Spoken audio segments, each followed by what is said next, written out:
Здравствуйте.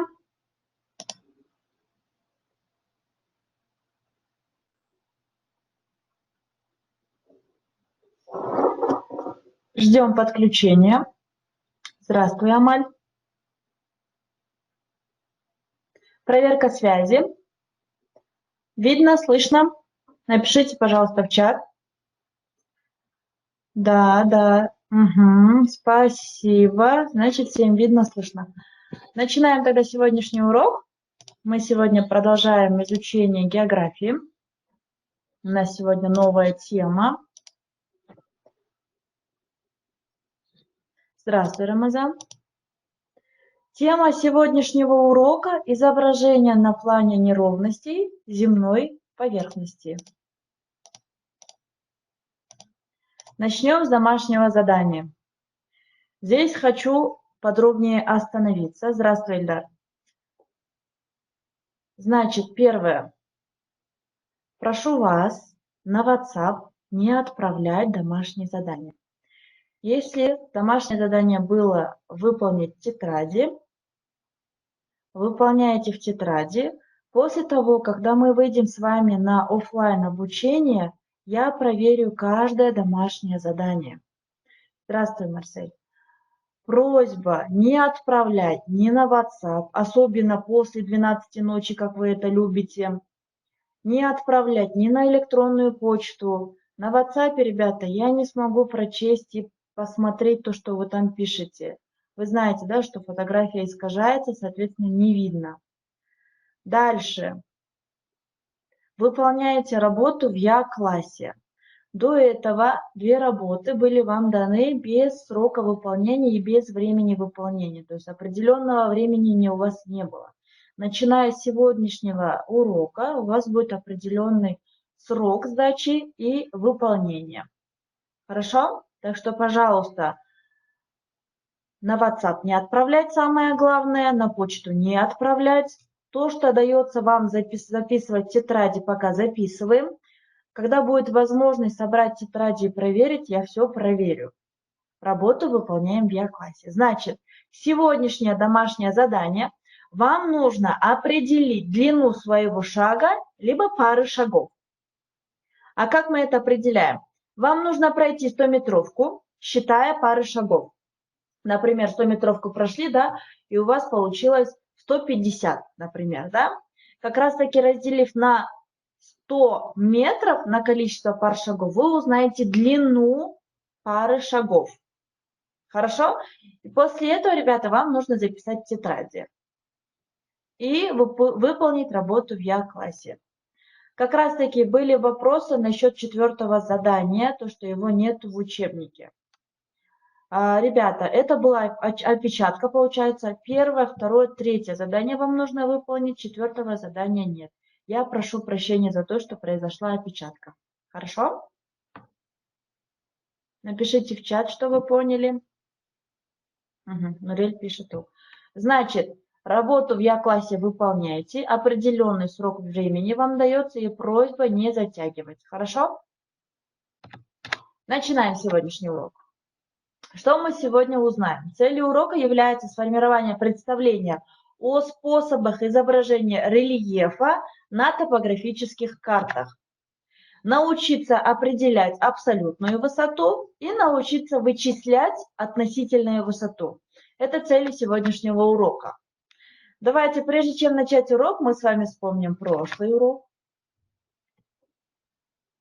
Умение определять свое местонахождение на местности относительно объектов. Как это называется? Умение определять свое местонахождение на местности относительно объектов. Молодец, Алияр. Ориентирование. Следующий вопрос. Угол между направлением на север и на предмет. Как это называется? Угол между направлением на север и на предмет. Алияр молодец, Адеми молодец, правильно. Азимут, правильный ответ. Молодец, Агахан, Нурель. Отлично. Анастасия, правильно. Дарика, молодцы. Отлично. Следующий вопрос. Чему равен Азимут на север. Чему равен азимут на север? Градусы вспоминаем. Какие градусные значения азимута равны?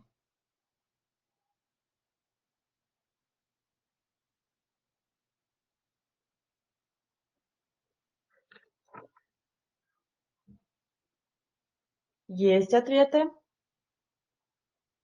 Кутман нет, неправильно. Ребята, от нуля 0, либо же 360 градусов. Дальше. Вы вышли из дома, шли на восток. Правильно, Нурель. В какую сторону вам нужно возвращаться?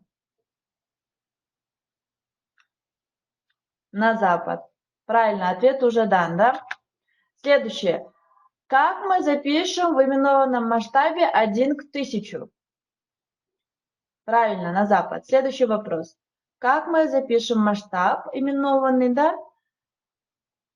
Если нам дано оно в числовом виде. 1 на 1000. Неправильно, Кутман. Правильный ответ, когда мы пишем в именованном масштабе, в 1 сантиметре 10 метров. Следующий вопрос. В какой стороне горизонта находится полярная звезда? Север. Молодец, Алия. На севере. Молодцы. Спасибо вам. Аймен тоже правильно. Молодец. Угу. Тимирхан. Молодец. Молодцы. Если кого не успела назвать, либо же прочесть, да, если вы ответили правильно, я потом чат пролистаю, посмотрю. Оценку за активное участие выставлю. Хорошо? Следующее. План урока. Давайте мы начнем с понятия рельеф. Что такое рельеф? Вот то, что мы видим с вами на рисунках, да, это как раз-таки рельеф. Это возвышенности, впадины, долины рек. Это все рельеф. Значит, неровности земной поверхности – это горы, да, вот, пожалуйста, горы, впадины, равнины, долины рек и холмы являются рельефом. Желательно во время урока конспектировать основные термины, и чтобы у вас было это все в тетради. Хорошо? Продолжаем. Значит, рельеф – это неровности земной поверхности, горы, впадины, равнины, овраги, долины рек, холмы. Для того, чтобы нам рельеф нарисовать на поверхности, как раз таки неровности, да, нанести на карту, нам нужно вычислить высоты. Вы знаете, да, что высота бывает относительная и абсолютная. Что такое относительная высота? Относительная высота – это превышение одной точки земной поверхности над другой по отвесной линии, то есть по вертикали. Смотрим, пожалуйста, на рисунок. Чтобы вычислить относительную высоту, мы ставим, получается, точку, да? И следующая точка, получается, например, возьмем с вами склон, который находится на 100 метров высоты, да? Соответственно, на этой точке как раз-таки возвышенность одной поверхности над второй, это будет относительная высота. Соответственно, подошва у нас находится на высоте 50 метров, а склон 125 метров. Соответственно, да, относительная высота склона к подошве составляет 125 метров. Правильно? Как вы думаете? Вы в 5 классе это проходили? Элиза пишет «да». Алимар тоже пишет «да». Рамазан пишет «нет». Таньяр тоже. Обоснуйте, почему нет?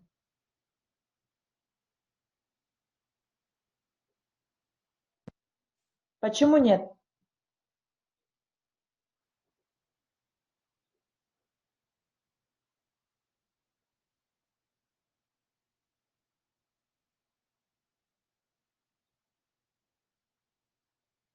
Я жду обоснования ответа, который был отрицательным, что это неправильно.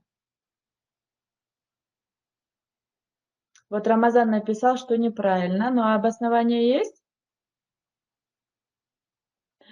Потому что, ребята, это неправильно. Почему? Так как подошва находится на высоте 50 метров.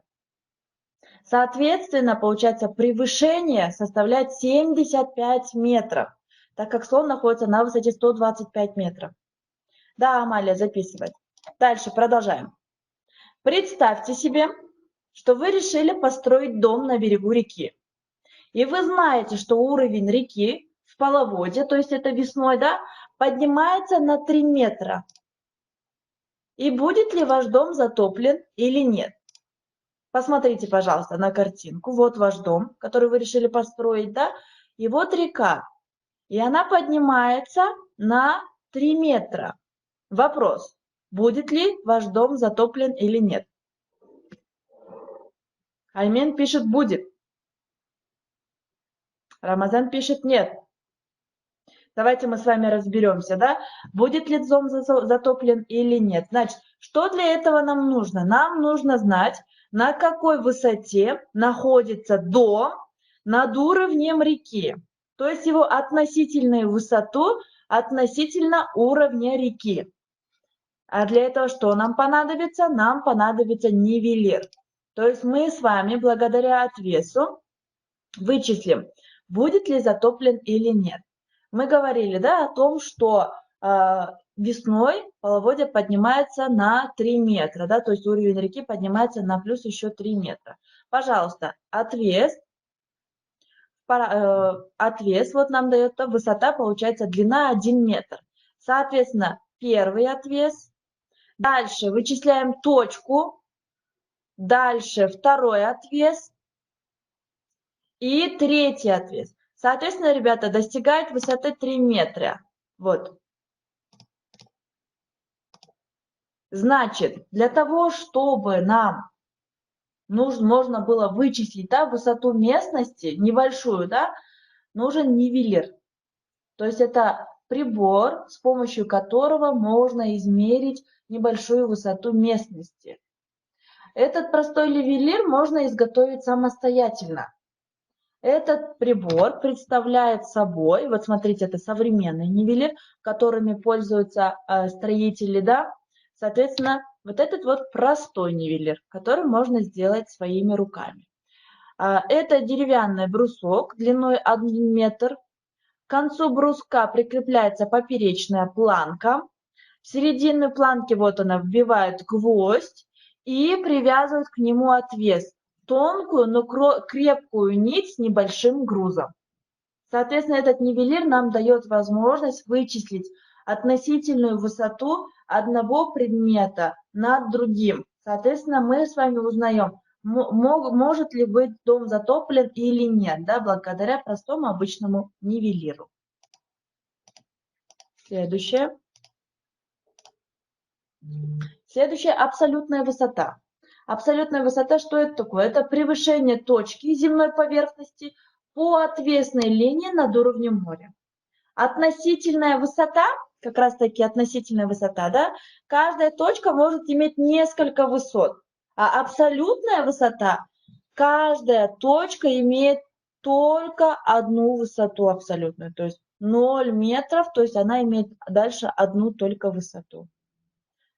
Значит, смотрите, например, низменности абсолютная высота составляет до 200 метров. Возвышенности от 200 до 500 метров. Плоскогорье свыше 500 метров. Горы низкие до 1000 метров, средние горы до 2000 метров и высокие горы это свыше 2000 метров. Достигает их абсолютная высота над уровнем моря. То есть всегда пишем над уровнем моря, для того, чтобы вычислить абсолютную высоту. Дальше. Посмотрите, пожалуйста, на рисунок. Давайте мы с вами вычислим. Например, точка А, то, что нам дано, это абсолютная или относительная высота? Как вы думаете? Относительная, либо Абсолютная высота. Канашай пишет относительная. Относительная. Бермет пишет. Нурель тоже присоединяется, что это относительная высота.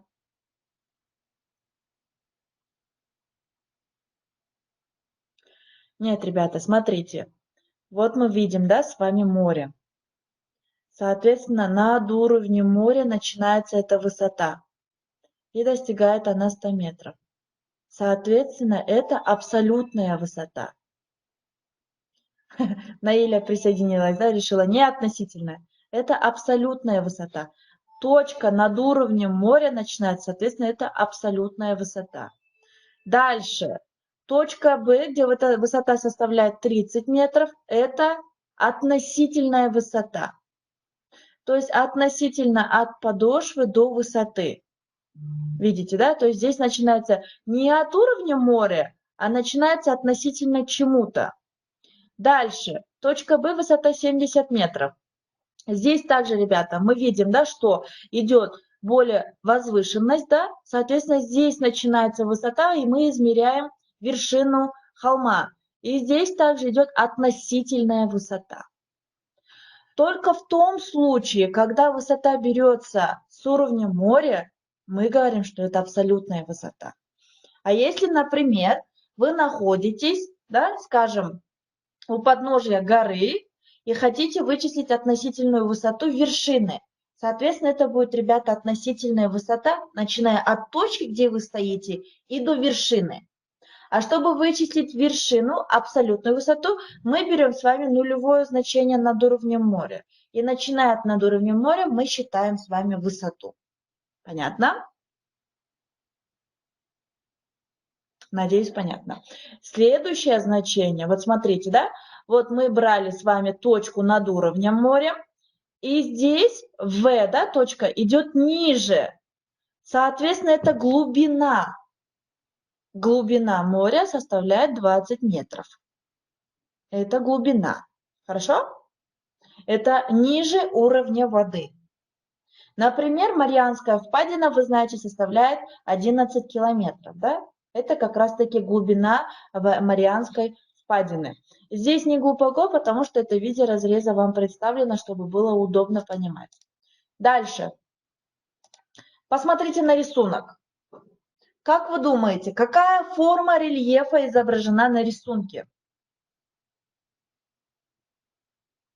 Какая форма рельефа изображена на рисунке? Алияр пишет холм. Молодец, Алияр. Правильно. Еще кто присоединяется? Темирхан присоединяется, пишет, что это холм. Молодец. Айдар. Да, правильно, ребята. Правильный ответ – холм. Но видите, да, как он нарисован. То есть как раз-таки, как он изображен на рисунке. Мы с вами видим, это выпуклая часть холма, да? И уже изображена она на плоскости. Каким образом изображена, да? Значит, молодцы, спасибо. Спасибо за ваши ответы. Линии, с помощью которых изображен холм, вот эти вот линии, они называются горизонталями. Видно? Вот эти вот линии, внутренние, внешние линии, называются горизонталями. Горизонтали на плане, то есть на плоскости, да, проводятся через одинаковую высоту. То есть как раз-таки через одинаковую высоту она проводится, которая называется высотой сечения. Эти, ребята, определения вам записывать в тетради нужно обязательно. Потом буду спрашивать, что такое, например, горизонтали, да, что такое высота сечения, как мы вычисляем и так далее. Дальше посмотрите, пожалуйста, также на рисунок. Горизонтали – это условные линии, которые соединяют точки земной поверхности, лежащие на одинаковой высоте. Пожалуйста, мы с вами видим, да? Вид холма на местности. Это, например, когда вы выходите и видите холм. Мы видим, да, что это вершина, крутой склон и пологий склон. Изображение холма сверху мы уже с вами изобразили. Как раз-таки в середине у нас находится, получается, вершина, крутой склон и пологий склон. Видно, да? И изображение холма сбоку. Как выглядит крутой склон, вершина и пологий склон. Значит, внимательно посмотрите, там, где пологий склон, да, какие горизонтали, и где крутой склон. Чем чаще проведены горизонтали, тем круче склон. Видим, да? Соответственно, вот здесь вот у нас расположен крутой склон и изображение крутого склона. Черточки у горизонтали называются берг-штрихами. Они указывают направление склонов. То есть свободный конец берг-штриха всегда направлен вниз по склону. Вот мы сейчас увидим с вами. Видите, да? Вот это берг-штрихи, ребята. Вот эти линии это горизонтали. Это берг-штрих. Вот он. И нам даны, получается, высоты, через которые проведены горизонтали. Каждые 4,5 метра. Задание. Как вы думаете, первый вопрос. Какая форма рельефа изображена на рисунке? Какова абсолютная либо высота, либо глубина объекта? Через сколько метров проведены горизонтали? Определите относительную глубину объекта и какой склон объекта более пологий. Холм. Угу. Молодцы, правильный. На первый ответ ответили правильно. Холм. Теперь абсолютная высота объекта.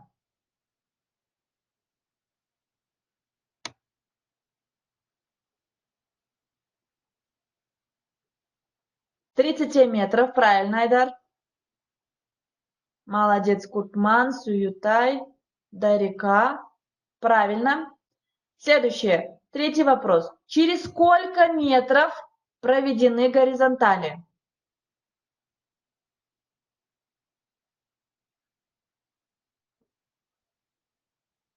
Через сколько метров проведены горизонтали? Пока не вижу правильного ответа.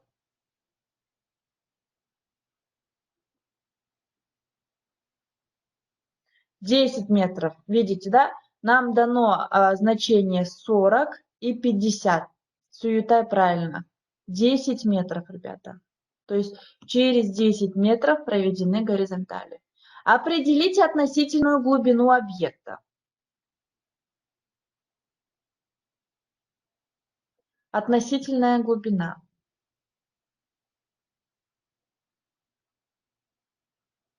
И какой склон объекта более пологий? Север, юг, запад, восток. Какой склон объекта более пологий?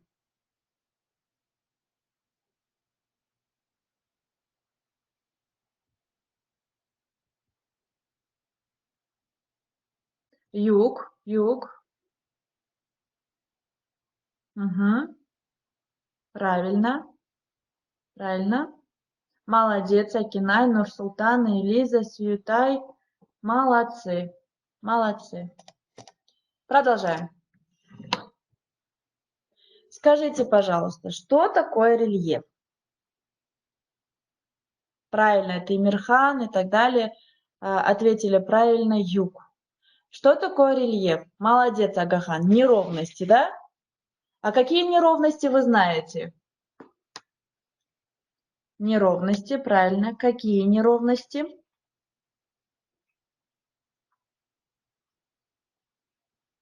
Горы, горы, горы, холмы, горы.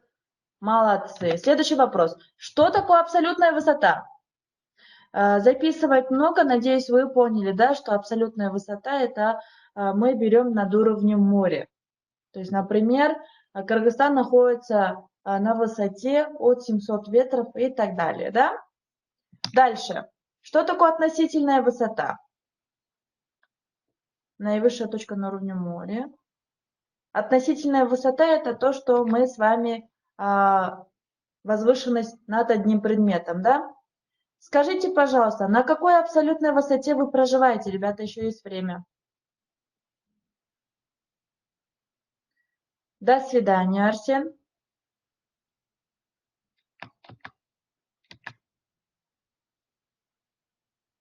До свидания. Домашнее задание, надеюсь, всем понятно, да? Надеюсь, теперь вы меня по WhatsApp не побеспокоите. Отлично.